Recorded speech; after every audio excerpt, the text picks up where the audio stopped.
Good morning again, Rashawn says.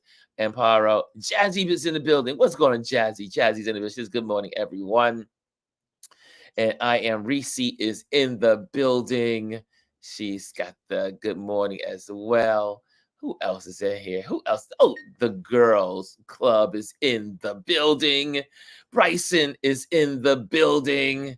What is Bryson saying? Bryson got something else going on. I'm sure he says, what's up, RLP fam? What's up, CQ fam? I'm at New York City as we speak. But last night, as epic, the Obamas shut it down. Last night, they do not play. Yes, indeed, Bryson. I wish I was in New York to hang out with you, B. Mr. Bryson. And who else is in here? Empire says, yes, congrats, Ron. Love that for you. Talking about my well-rested vacation. Okay. I see Kelly A's in the building. What's up?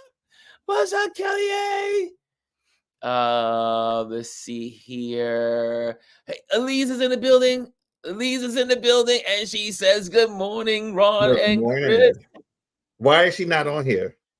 She is. She's in the room. She's in backstage right now. Okay. She's backstage.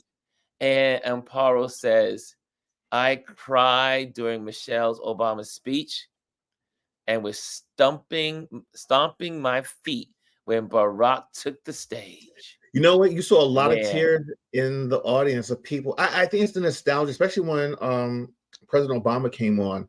I remember, I can't believe it's been 20 years since he did that speech. But I remember when he first came on, they brought him on. This is before he was ever really known. And he gave that speech. And I remember listening to it and just thinking like, oh my God, this guy could be president one day. And a lot of people had that thought. He's such an orator and he just commands the room, and the way he uses his words, he's very thoughtful. I'm just like, I'm getting goosebumps right now just thinking about it. But I remember Obama, when he was younger, I mean, was he a senator? He wasn't a senator at the time.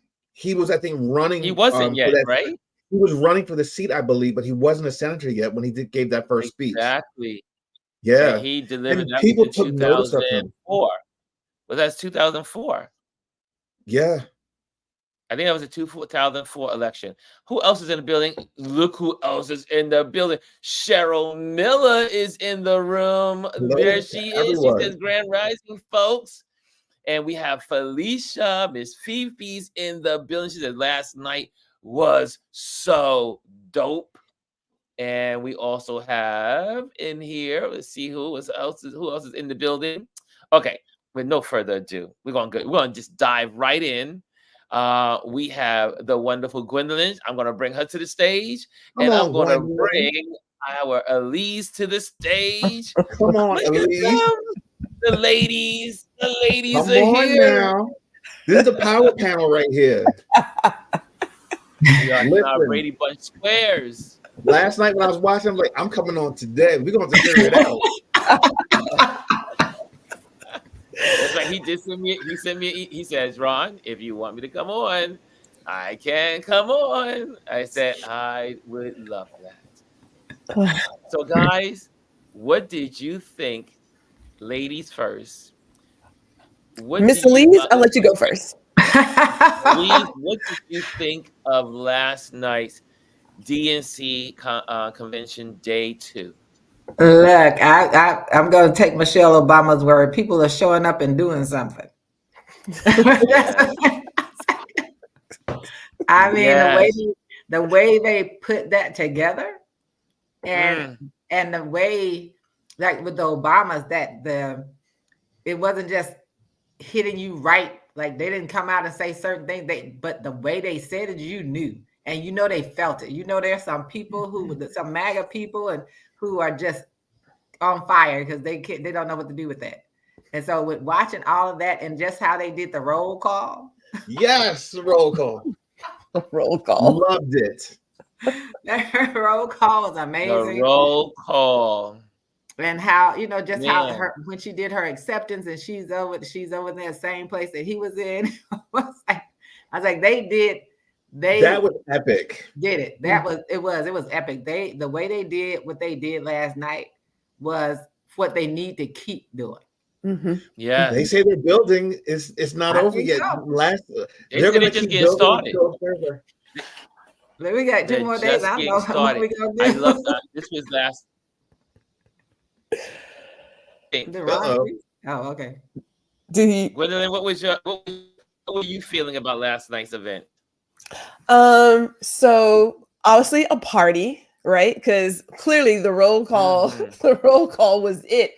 But also, I got like this sort of pitter patter in my heart, if you will, because I'm thinking about how you have these two parties. And there is one that is clearly enjoying and really living in what's beautiful about America is that we're individuals and we're different.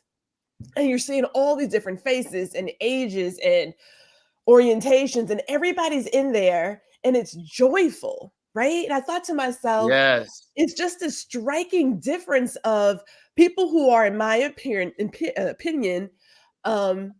fear-minded, right? That zero-sum game that I have to take away from you for me to have something. And then there are all these other people who are like, we can all have a piece of this pie. There's no need for us to have to like hold somebody down and do power over. It just striking difference. But man, I was like, I need to get me a cocktail because we partying tonight. So I welcome my husband a couple of times. I'm in cocktail mode. Can I say something, Ron? So hold on. You know, there were some great quotes, clearly. Yes. We're gonna go through some of them. We're gonna go through some of them. It's been 16 years since he. Yeah. I was like, really? I was like, oh shoot, really? It has been. Like time just getting old. Right. We're getting old. And time is moving fast. Yeah. Chris, what you guys say about it? Last night was, like Gwendolyn said, it was a party. And when they had DJ Cassidy out there on the stage, DJing, let me tell you something. I've experienced that firsthand. I did a show with them earlier this year, and I know that feeling you get. But to have him, like literally, every state had their own song, and it was appropriate to each state. And then to have everyone, this is the vibe. And Atlanta came to show up and show out. Lil Jon did his thing. I loved every minute of it. I could not like take my eyes off of it. And I've been watching both days, and I stayed up afterwards and watched all the commentary and everything.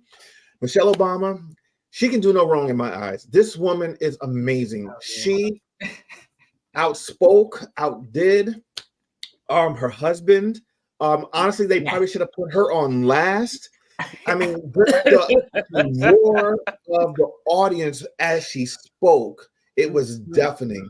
And you know what? The only sad thing about that is that, you know, I wish, like so many other people wish, that she had run for president a couple years ago, maybe. Because I honestly, hands down, she would win. I don't even think there's a doubt. But I know she would never do it. And you know, it's okay. But loved every minute of it. And let me tell you something. They said that, you know, you thought the first 2 nights was good. They're building to something. And trust me, if the rumors are true, Beyonce is going to be there tomorrow night. I'm thinking if they bring out Kendrick Lamar and they not like us. I was like, oh my goodness. He can come out tonight. They're clearly building up to something. But yeah, I think Beyonce might open her to come out. That would be great. You think so? I think so. You think so? I mean, well, then, you know, hold on a second. Well, first of all, let me go to the videotape, because I said today, this is not a for-profit platform, so I can get away with things on YouTube that I would normally do because I'm not making money. So I'm going all in today, and I have something to share. And so here we go. We're going to share this footage because this footage is so good. And here we go. This is so good. Were the headliners for night 2 of the Democratic National Convention. The former president and first lady did not hold back when it came to Donald Trump delivering fiery speeches in support of Kamala Harris. She understands that most of us will never be afforded the grace of failing forward. we will never benefit from the affirmative action of generational wealth. That line was everything to me. Falling forward. If we bankrupt a business or choke in a crisis, we don't get a second, third, or fourth chance. If things don't go our way, we don't have the luxury of whining or cheating others to get further ahead. No. We don't get to change the rules so we always win. If we see a mountain in front of us, we don't expect there to be an escalator waiting to take us to the top. Now, that was, can I say, y'all, that was that priceless or what?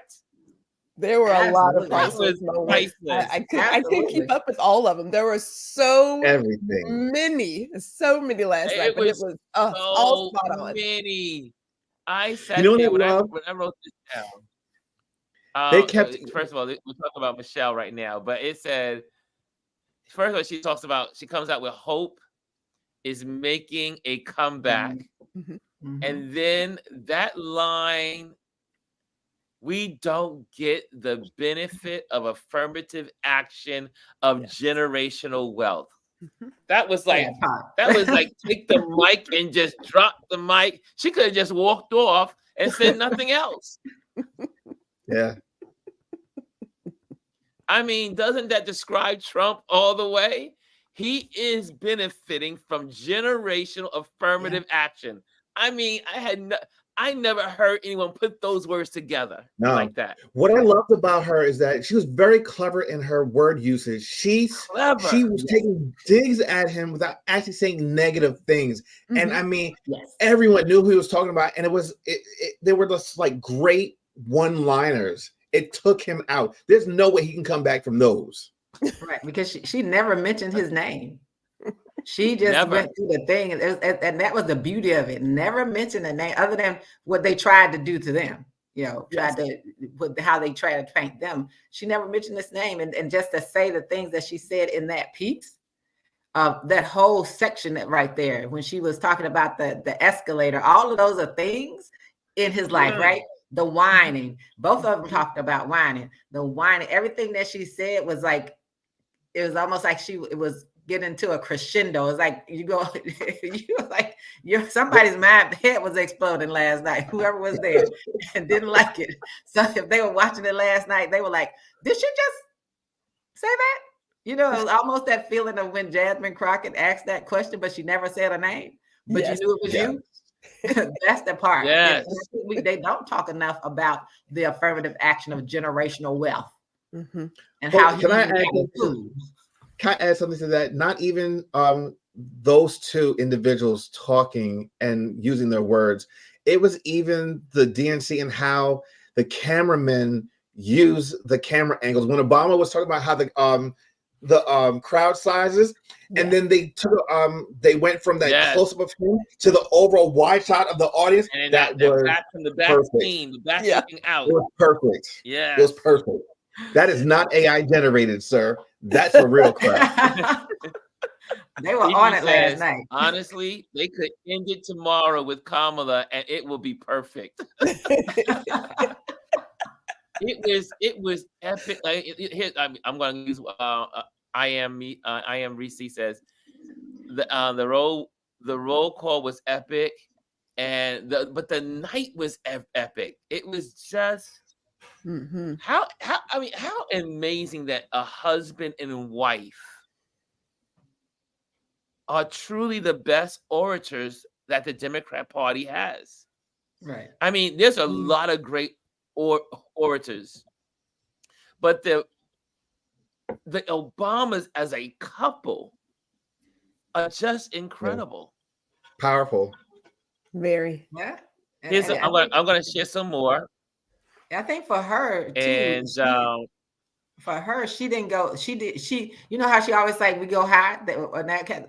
So she did it, as Chris said, without the negative word, but she did it with the words that focus on the individual that needed to be said. She said what needed to be said. Yes. They went after him, and I'm glad they did, because normally I think Democrats are too soft. Yes, I agree. They normally too soft. I was glad to see them really go after them. And what was interesting is that she went from, you can tell she's changed her philosophy. When they go low, we go high. Well, she says when they go low, we go right after them. We go match after their them. energy. We knock them down. We go after them. We pin them. We go after them with everything we have. Here's more from this from her speech. Unfortunately, we know what comes next. We know folks are going to do everything they can to distort her truth. My husband and I sadly know a little something about this.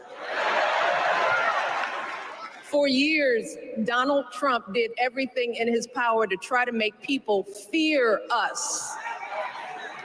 See, his limited, narrow view of the world made him feel threatened by the existence of two hardworking, highly educated, successful people who happen to be Black. I want to know, who's going to tell him that the job he's currently seeking might just be one of those Black jobs? He killed a bipartisan. I sat there and I said, Michelle went in on a level that I love crafting of words. Mm-hmm. I only live vicariously through these people because I can't speak like that, but I live vicariously through people and how they're able to create a vision, a mental scene by words. The power of words. I mean, she said the job he may be thinking about is a Black job. Okay. And you know what? He created that slogan, and I'm so glad that we've taken it and just run with it. Yep. Yeah. And that's the beauty of it, using his own words. And what can he say? Where did they get it from? You can claim that. Yeah, they got that from me. Yes, they did. They got it from you, and they used it on you. It's a couple of comments that were really interesting. Jazzy said Michelle Obama came out with a blowtorch.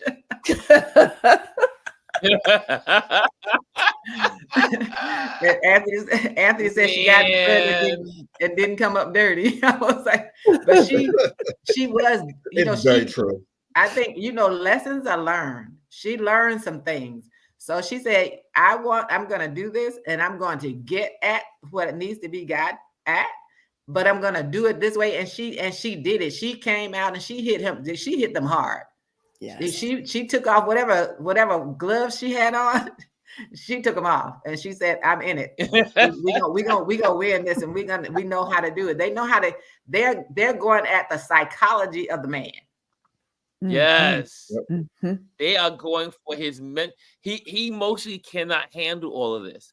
I mean, Fifi says, "Child, I spit out my water when she said that." Yeah. I can see it. That is the line of the century. That is the line of the century. That was the line of the century. And Lisa says, and she looked phenomenal. As always. Yeah, right? Like, has she ever not looked phenomenal? I mean, I love the cross lapel that she had. Whoever her designer is, amazing. Like, she took a regular business suit and she turned it to her own thing. Yeah. She always does. Yeah. Yeah. She always does. Here's a question now. This is a good I like questions like this. Now, Drowning in Music says, serious question. Why doesn't Kamala have her policies on the campaign website? Can I give you a little bit? Can we get your insight? Well, first of all, she's been sharing her policies since last week. So every day she's been sharing. However, she cannot put that on her website yet until she has to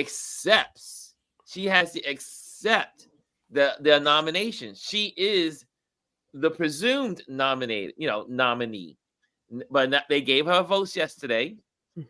But Thursday, she will be, once she gets on the stage, she will say, I accept the nominee. So there's a lot of things. There's what they call steps. Yeah. There's steps along the way to this journey. You just don't Can I come say out something all there? at once. But she's been good about her policies. Trump has Right. no policies at all. So I don't know why people are saying why Kamala can't come out with her policies. Not going against you, Drowning. But people are all over the media saying, why isn't we don't see her policies? We don't see her policies. The woman is talking her policies. She's been talking her policies since last week. Right. So you have to remember, pieces of it. she's only been in this 4 weeks. I mean, and It's only can I just add it something? is only 1 month today that Do she's you know been what? the nominee. It was announced this morning or late last night that she is on the verge of actually banking $500 billion. Wow. Sorry, billion. Wrong. Incredible. $500 million. Take away the zero. Billion. In a month. Right. But I think that people. I see Cheryl says, she said, who is going to tell him? Oh, he heard. Oh my God. Yeah. No, you know, we still have to listen. Most people are getting that because media keeps saying, but media hasn't pushed him. You know, we still have to hold mainstream media That's right. accountable. We haven't heard his policies. You have to hold them And he accountable. is the nominee. Right. He is the nominee. He has been their nominee forever. So we have his policies. Mainstream media. I'm just saying mainstream media. Project 2025. Project 2025 is his policy. And they are talking about it. Yeah, and they keep coming out of it. But my thing is, listen to her. She's been saying it all the time. That when you hear her, she's saying what her policies are. And you have to wait until this is over so she can post them. But if we look at it, if I may, if we look at it, it is what they've always done. They did the exact same thing with the Biden. Like we haven't heard anything about this other guy who's clearly old and delirious and infatuated with Hannibal Lecter. They don't talk about any of that stuff. So the fact that you have a woman who is running for a very high office and they're trying to find every single thing to bitch about. She doesn't talk to the media. She hasn't done this. She hasn't done that. Even if she did, you would still criticize her. Oh, absolutely. And so I say, don't give them any of your time. There's no point. Talk to the people. They can get in line like everybody else, and they can make up their stories. Like the first day I watched the convention on NBC, and it was agitating how they were trying so hard to get every person they spoke to talk about, well, is Biden angry? Is he upset? Is his ego bruised? And it feels like, it's like, you guys want a story so bad. It's just disgusting. So I've been watching on YouTube since then. But they will find something if they want to find something. I'm just like, screw them. Like who, like whatever. If you want to figure it out, then you can go listen to her. Yeah, before we get Brian's just in the bill, but before we go there, drowning in music says, do you think the capping of groceries is a good thing? Though other countries have done so, and the results are food scarcity and companies stop producing. Not so in America. That will never happen where a company stop producing in America. Companies are going to continue to make their money, and they do need regulating because one of the problems is, and which is interesting, Drowning, that you just made this question based on her policy that she did share. So you are aware that she has made a policy statement, but the policy of capping and preventing companies for raising prices and taking advantage of people, because especially when you have record profits, there's one thing to say, guys, you cannot raise your prices and they're doing bad. That's another story. But we know inflation is not, people and people that are not critical thinkers don't understand that the inflation we are seeing, the inflation that is causing havoc on Americans' wallets, is not because of the Biden policies. It is because when prices were being raised during the pandemic, which was cause and effect because of supply and demand. Supply was low, so prices went up because of all of the ships that were lined up on the Pacific coast trying to get into the country. Not only that, China was shut down for a year and a half and was not producing. Another reason why prices went up. Yep. However, the bottleneck was over after 2 years, and China started producing after a year and a half. Therefore, the prices should have gone down. But corporations said, oh, they raised their prices. I'm going to raise mine. Mm-hmm. And then when you look at the Wall Street numbers over the last 2 years, all of those companies have made record profits. You cannot tell the American people you are making record profits. Yep. And you have to raise prices. It's unacceptable. And lay there off needs people. To be some capping and do layoffs of the regulations. Mm-hmm. I just had to go there. Thank you, Drowning, for that question, though. That's a good question. Anyone want to add on to that? Oh boy, you and I have talked about it because I think about like when Verizon wanted to raise our price. And I'm thinking it's Verizon. There's no physical something going on there, right? Right. It's like, where exactly are you seeing this pain because of inflation? Like, I didn't get it. Now I'm grandfathered in, so there's a lot of us who they sent a letter to, but you see people who were just raising prices just to raise the prices. I mean, I remember going out to Taco Bell. I was like, it's 2:00 in the morning. Let me get something. And they were talking $20. I was like, what did I buy? What did I buy exactly?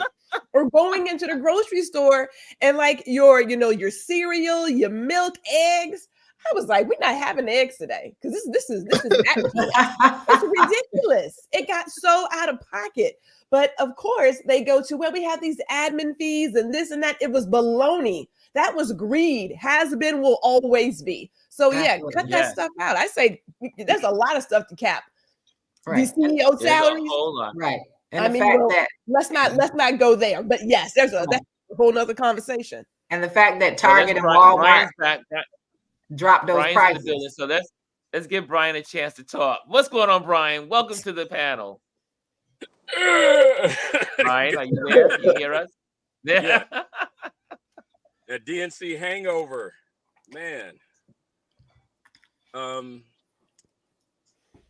Gosh, so much on that.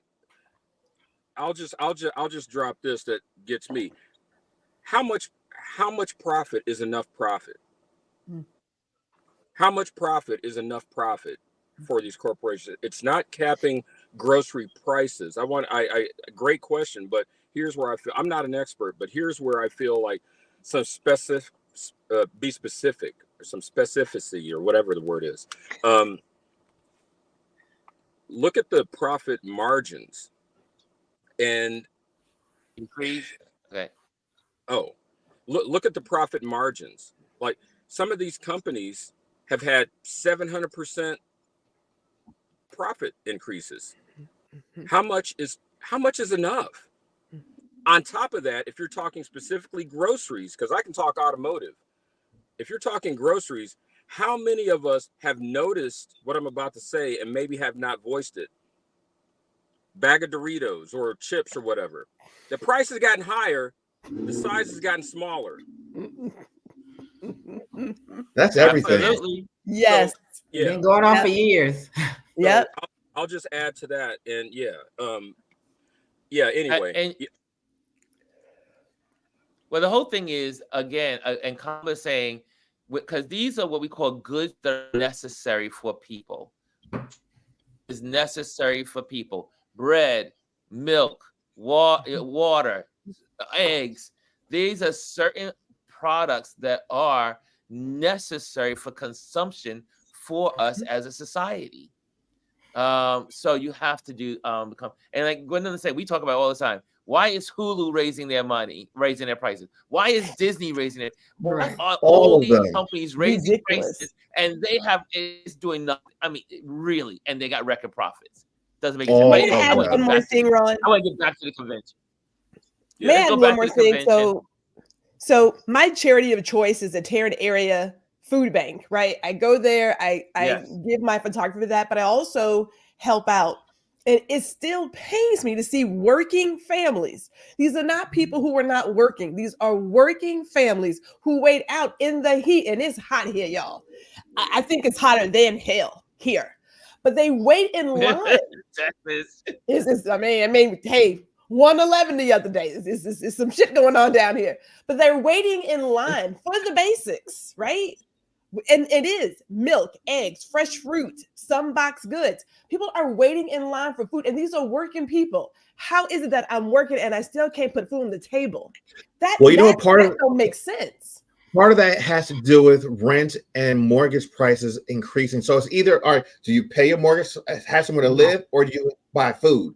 I mean, you need to have somewhere to live to bring that food to eat. So that's where these food banks come into play. I mean, it's ridiculous. The food prices. I mean, some people say, oh, they're not really seeing that many that high increase in food prices. But when you really think about it, you are. When we go to the market, like the few little things we buy, I'm like, what the hell? And you have to know how to be a savvy shopper. You can't just buy everything at one place anymore. You have to go to like several different places. We go to the regular market, we go to Costco, we go to farmers markets. You have to know where to go and buy things in season, because if not, you're going to be paying out the ass, as they would say. Right. Yep. Well, also, can we go back? So we want to go back to the convention, and I want to also talk about Obama's speech. Obama's speech was another. I mean, it was incredible. Let's go to the videotape, and then we'll talk about it after. Okay, let me get this here. Oh, did I click on that? Hold on a second. Let me present on that. Hold on. Let me get that back. And here we go. Immigration deal written in part by one of the most conservative Republicans in Congress that would have helped secure our southern border, because he thought trying to actually solve the problem would hurt his campaign. He doesn't. Do not boo. Vote. Whether you are a Democrat or a Republican or somewhere in between, we have all had people like that in our lives. People like Kamala's parents, who crossed oceans because they believed in the promise of America. People like Tim's parents, who taught him about the importance of service. Good, hard-working people who weren't famous or powerful, but who managed in countless ways to lead this country just a little bit better than they found it. As much as any policy or program, I believe that's what we yearn for. A return to an America where we work together and look out for each other. A restoration of what Lincoln called, on the eve of Civil War, our bonds of affection. An America that taps what he called the better angels of our nature. That is what this election is about. Joining us now from... That was so, man, that made me so happy. I like that. Let me just cut this off the screen. Stop sharing. There we go. I mean, think about that. I mean, and he went on and on about some incredible, I mean, I could listen to that speech, both of their speeches, over and over again. As a matter of fact, I have it saved because I think all the people that went, because there are going to be some dark days coming. Absolutely. Oh yeah. There are going to be some dark days coming in this election in the next couple of weeks. Yeah. And the Republicans are going to throw everything they have at the Harris Walz campaign. They're going to throw everything. It's going to be, they're going to try to create scandals. They're going to try to create every single thing they can dig up. They're going to go to their cribs. They're going to find out what they did when they were babies. That's an exaggeration. No, you're absolutely right. You never know. But they're going to look for every little thing to discredit these people. And we need to have these positive messages to reaffirm, like, don't boo, vote. Elise, speak, Elise. Well, that's always been his slogan, though. When people started booing, he said, "Don't boo, vote." That's his whole point. But when you look at just the impact of how he crafted what he said, how he crafted, and one of the things that everyone should pay attention to is how inclusive they are. Not just to talk about that just in the audience, but when they talk, they're talking to everyone: Democrats, Republican, Independent, anyone that's who has not decided yet. They make a point of saying this is for everyone. And I think that's real critical that they keep saying it. Both of them said it, and it's being said. It was said yesterday, the day before as well. And they're intentional. They're very intentional about making sure that everyone because they know everyone's watching. So they're making sure that everyone's included. And I think, with her, they both came out in both of their speeches, even if he didn't say it out loud, was about hope.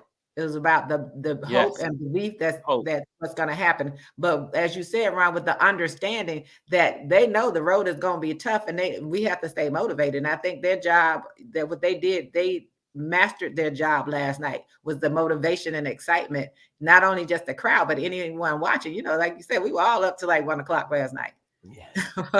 Oh yeah. It didn't matter. We weren't going to bed.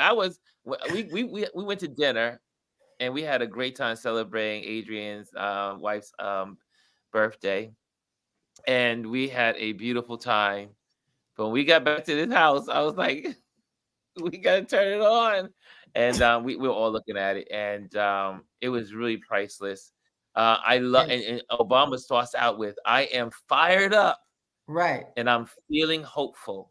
And you see how he was able to control the crowd more than anyone else. Like when he wanted to be quiet down, he just put that hand up, and they started listening. I said, they are just great orators.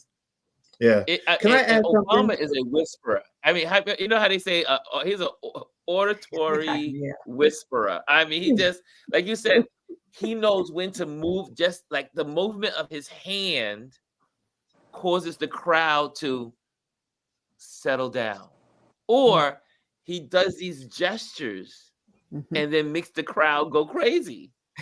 He not only uses his words, but he's also using his body. He makes sure your hand moves. His hand goes far up to ascend, and then he brings you back down. He's using his hands in motion. Right. Brian, go ahead. Gwendolyn, what do you have to say, my dear? Gwendolyn? Oh, I thought Brian was going to say something. Yeah, sorry. Brian was saying something? Okay. Sorry. Dude, I just put in the chat. They're literary assassins. Yes, they are literary assassins. They are so good. Yeah. Did he freeze? He did froze it again. We gotta give him. We gotta give Brian a good signal area. Sorry, can you hear me? Yes, you froze. We gotta get you in the area. We gotta find the area for you in your area where you live, and you need to designate. I can get reception. We love you, Brian. Can I add something to this conversation? Because we haven't touched on it at all, and I want to make sure it's talked about. So, last night and this whole DNC is unprecedented in one way, that Republicans are being highlighted in such a strong manner. Let me start with Here we go. Anna That's Navarro. Anna Navarro hosted last night's talk. And what I loved is she is a lifelong Republican, like all the other Republicans that spoke. And for the simple fact that these people can see that Donald Trump is a threat to this country, to our democracy, that they have to cross party lines and put country before party and talk about why it is important to vote for Harris Walz. Mm-hmm. I love them for that. The fact that, one, you have all these Republicans coming to them and saying, hey, I would love to speak. And then, they're being truthful and honest that, listen, I'm scared, but this is something that I have to do. Kudos to the Democrats for that. Yeah. Well, here we go. We had Stephanie Grisham,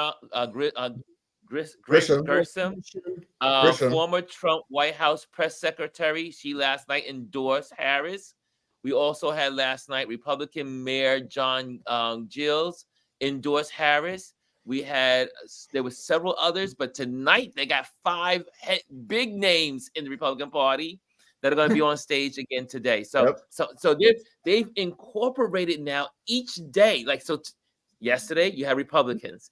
Tomorrow you're going to have Republicans, and I'm sure on Thursday night you're going to have Republicans.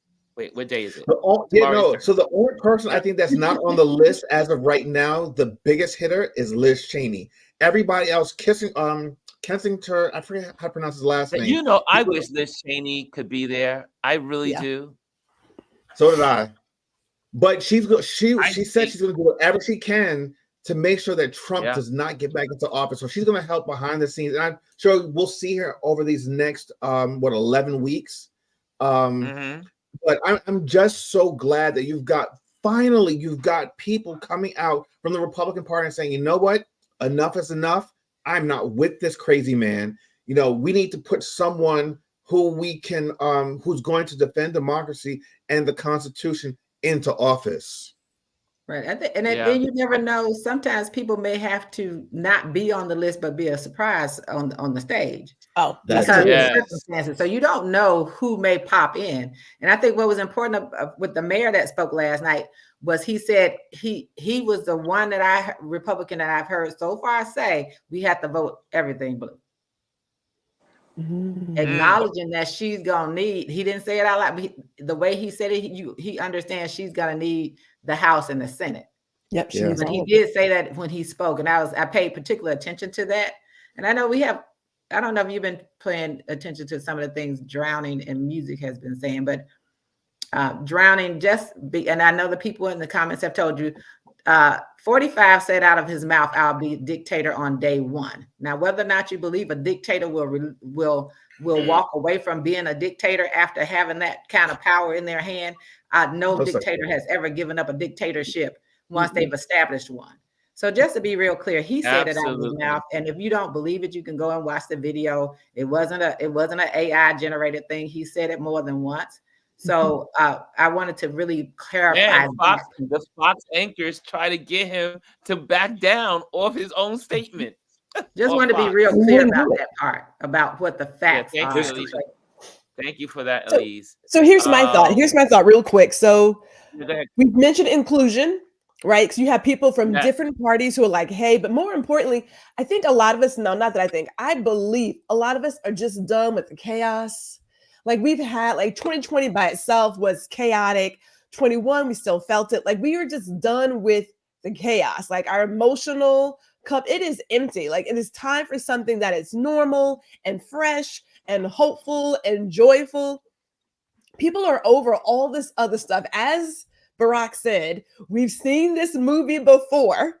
And we know that the people are usually worse, right? Like, why do we need to go back down there? We don't need to go back down this road again. We have seen what the 4 years are. I also like to say that when he talked about Walz, he mentioned how he was clearly the average guy. He's like, those flannel shirts, clearly he's not working with somebody because you don't get them flannel shirts. He's not going to the designer to get suited up. And I love his wife's response. His wife responded like, yeah. Like we're talking everyday average people who are running for a very high position and thinking about all of us. When I Yeah. look at the policies in 2025, I am sorry, I don't see myself. I don't see my babies, my grandkids. I don't see a plan for them in there. And if you strip away all of your political affiliations and just look at the value, most Americans are truly together. We want good schools, good communities, a good paying job, being able to live our life as we see fit without harming other people. Like, that's all we're asking for. That is it. And a lot of us can agree on that. And at this point, what I see on the other side, when you are fixated on being a misogynist and racist, is just, I cannot see myself in that. Like, I just can't. Can before you go, I just want to read this out before Okay. Brian, before you go. This was Obama's quote. "We do not need 4 more years of bluster and bumbling and chaos. We have seen that movie before, and we all know how that sequel is that sequel is usually worse." So, I mean, that was such a, and people were obviously loved that line. It was a great line, great share. Go ahead, Brian. 2 points. 2 points. One, yesterday, while this was going on, Convict Orange was here in Michigan. He pulled up to the exact same hangar that I was at. That's not AI generated. The crowd size was about this big, but if you go look at the photos, they were very they were cropped to make it seem as though it was a bigger crowd. What's his obsession with crowd sizes? I don't know, but where he went when he was here, he had a stop in Howell, Michigan. Anybody who knows this area, Howell has been trying to get rid of their past for decades. Howell, Michigan is the birthplace of the KKK in Michigan. He stopped there to talk about criminal justice. Go figure. So that's one thing. Second, one of the takeaways for me last night that hit me and had me up late like all of us, my 12-year-old, my youngest son, my 12-year-old, I made him watch a good portion of that yesterday. And it hit me, whether, this is my opinion, I feel like all of us, whether consciously or unconsciously, have been traumatized. We have been abused emotionally, mentally. Think about this. He wasn't just president for one term. He has been consistently traumatizing us for at least 14 years. 14 years. 2010, 2011 is when Convict Orange, I'm changing his name to Orange Thanos because all of us are coming together like the Avengers. Orange Thanos started this back in 2010 with birtherism against Forever FLOTUS, Michelle Obama, and former President Barack Obama. For 14 years, we have You've been traumatized.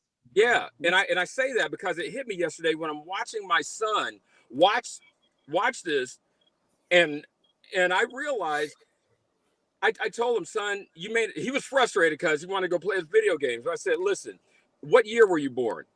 Xavier's born in 2012. I said, son, you were born during history. That man right there, he's the first African American president. We're about to elect our first African Asian American woman president.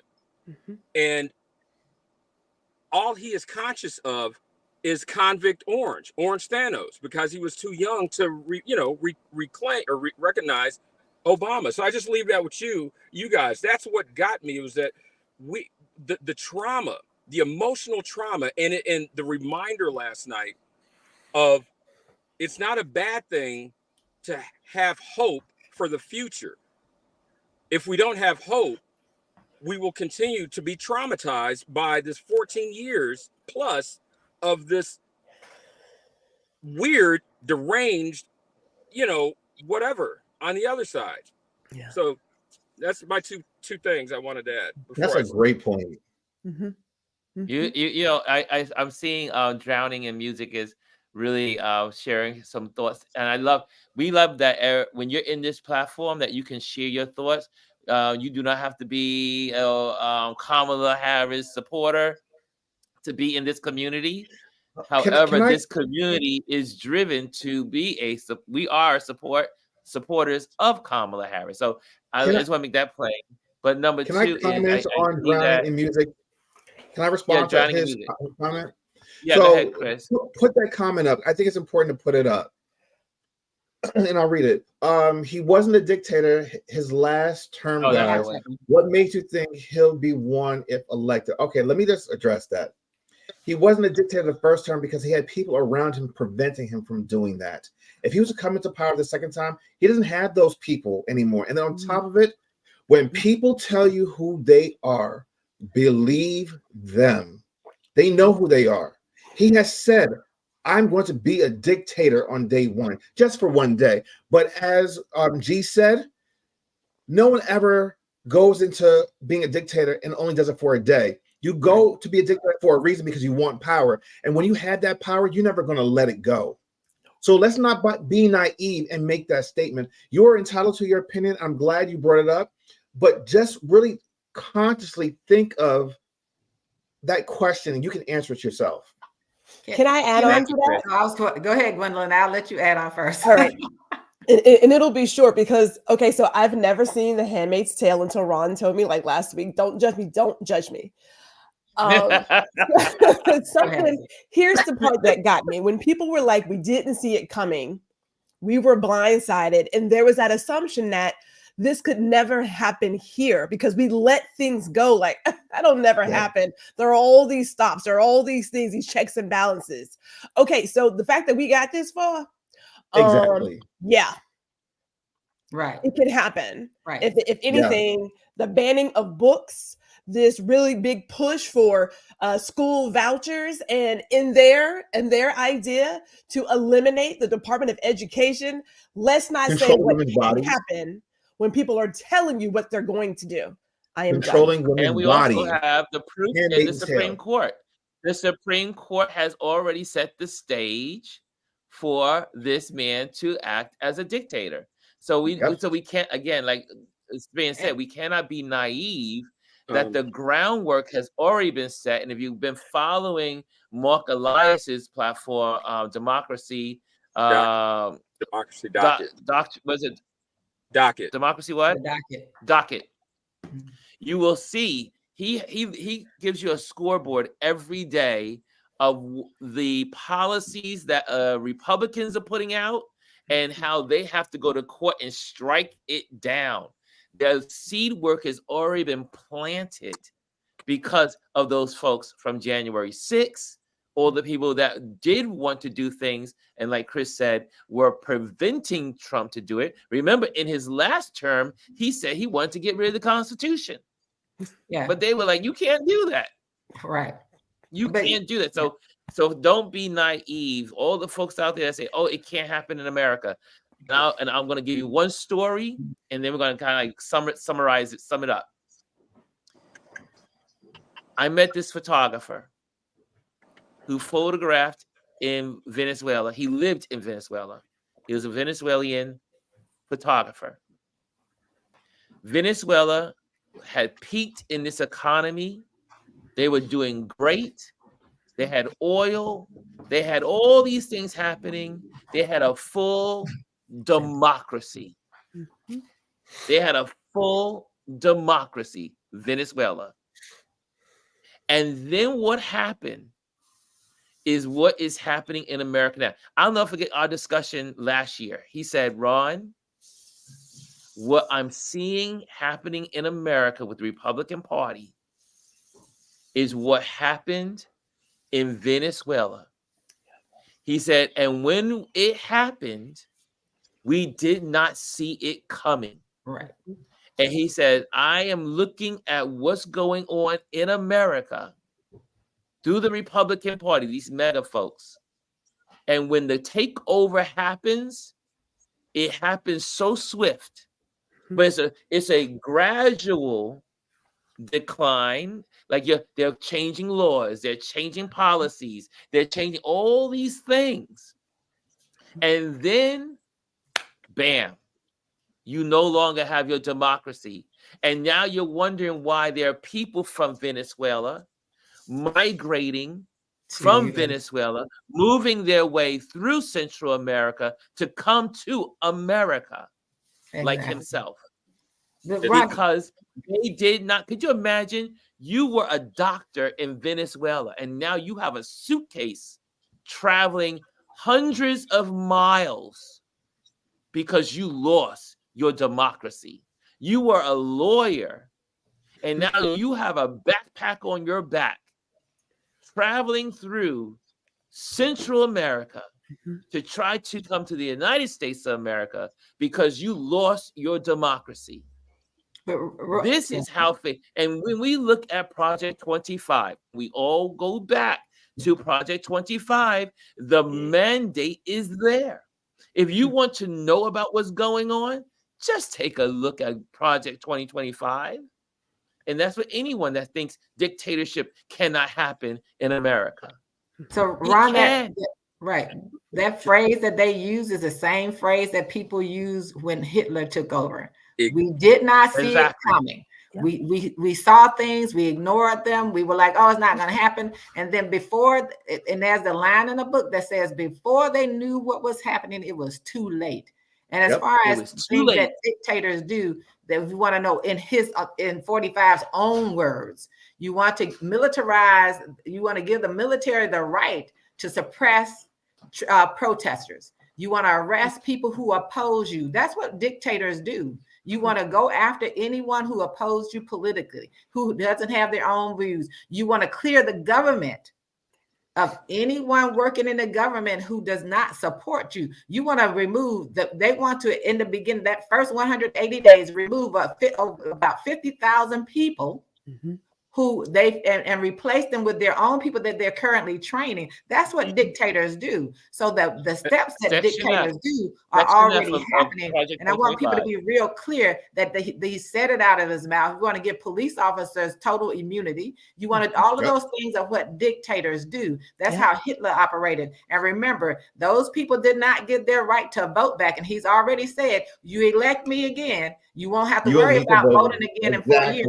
That's what dictators do. And the people in Germany did not get their vote back until after World War II in 1946. That's what dictators do. And to echo that, and thank you, Ron, perfect timing. I've detailed this in one of our previous discussions where my mind was like brain just exploding, because look at history. History may not repeat, but it sure is rhyming. And that's where I think Liz Cheney, I may not agree with policies, but where I am with her 100%, she's a student of history. And I've detailed this. Hitler came to power, how Hitler came to power, and how Germany went from a democracy into a dictatorship in less than a year's time is freaking scary. And the even scarier aspect is that he tricked the voting majority of the citizens to vote for their own demise. It's historical. It's historical. I'll spare you the long version, but I'm just echoing what you guys are saying to, I don't know who that was, but the historical aspect is what alarms me. When I look at from late 1929, or even before that, I believe it was 1926, when Hitler tried to overthrow the government. Does that sound familiar to anybody? Then he was jailed. He got out. He did his time, but he was more popular. He was a great orator. Right. He gained more popularity. Does that sound familiar? They tried to appease him by giving him a seat in the government, which only emboldened him more. And so from there on, they started to take a little by little before anybody realized it. Boom. By the end of 1933, he had outlawed free speech.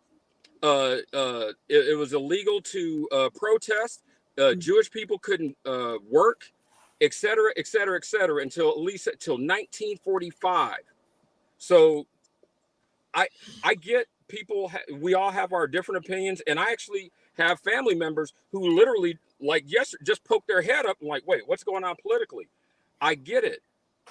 But to me, it goes back to the simple difference between a democracy and a dictatorship, period. What is with the collective amnesia of a good portion of America who do not remember the 4 years this man was in office? his response to COVID. I lost 14 freaking family members to COVID. And knowing that this man knew and froze, and I say knowing because I'm listening to his own voice in Bob Woodward's audiobook, The Trump Tapes, where he acknowledges on calls to Bob Woodward. So anyway, yeah, it's a historical. Sorry, that gets me. And I'm knocking on doors, and I'm hearing from some Trump supporters who they're respectful, but I'm just like, dude, listen. You know what you need to ask these Trump supporters? Ask them if they injected themselves with the bleach that he told them to go to clear up their COVID.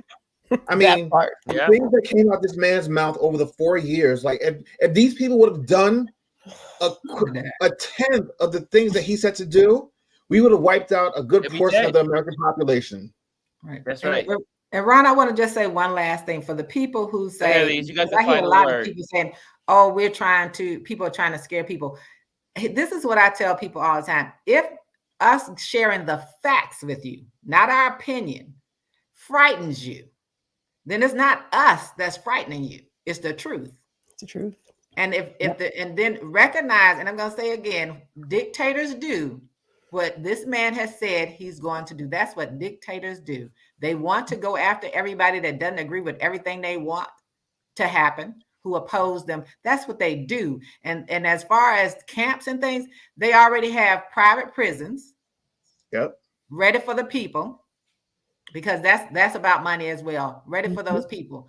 So remember, if the facts are what's frightening you, when we share them, because I only share facts, if that's frightening you, then it's not us that's frightened trying to do anything. You're afraid of what's actually happening, because Project 2025 is actually happening in this country and what can happen. I love this. Girls Club says, then be scared and then do something. You're being scared should cause you to be doing something about it. And again, Trump has spent 14 years not only going after the Obamas and everyone else, but he has gone after every pillar to democracy, the court systems, the leaders, the bureaucracy, the order of things. He has gone after every foundational thing for democracy. You don't think there's a reason why he's doing it? He's following the same plan. Education. Want to destroy education in this country. And so guys, that's it. We had a round table today. This was really good. Elise, where can people find you? At SALIEZE _ on Instagram. And Gwendolyn, where can people find you? I'm Black Power Bunny on Instagram and GR Houston Jack on YouTube. And Brian, where can we find you? Brian Young Creative on Instagram and practically any other social media except for Twitter. And Chris, my partner in crime, where can they find you, sir? Well, they can normally find me here, but when you want to look for me, I'm constantly _changing the number 4 on all the social platforms except for Twitter. So find me there. Awesome. And you can find me here every day with all of you, Touch Base Daily at 10. And also, I forgot to put my little crawl up as I keep doing, but I'm going to do it now. Make sure you like, subscribe, and hit that button and share this conversation. If you got something out of this conversation, share it with your friends, share it with your cousins. Maybe it will help them understand some of this stuff. You know why? Because we're all speaking in layman terms. We're all speaking in basics. None of us are going in here talking with philosophy and message board. We are sharing with you facts that we and quoting things that Trump has said or we've seen on, in the news. And so come on, guys, share the information, like, subscribe, and share. And I think that's it. So I think we're good. We're gonna be here tomorrow. We're gonna again to continue to celebrate the DNC. I cannot wait to see what they're gonna do tonight. I mean, you're gonna have some great people there tonight talking.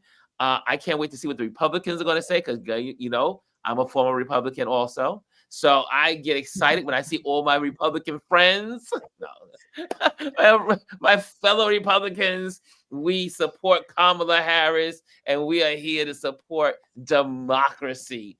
That's what it's all about. It's supporting democracy. And so that's what we're here for, guys. Thank you for joining us. Guys, thank you for joining me. Thank you for joining me. Chris, thank you. Gwendolyn, Brian, Elise, thank you for joining me today on Touch Base Daily. And I hope the audience community, because this is not just an audience, this is a community. And thank you for being a part of this community today. And we'll see you tomorrow. All right. And I want to goodbye. Goodbye. Later. Oh, wrong button. Oh, what's going on? I can't get my outro. What's going on? My outro's not working.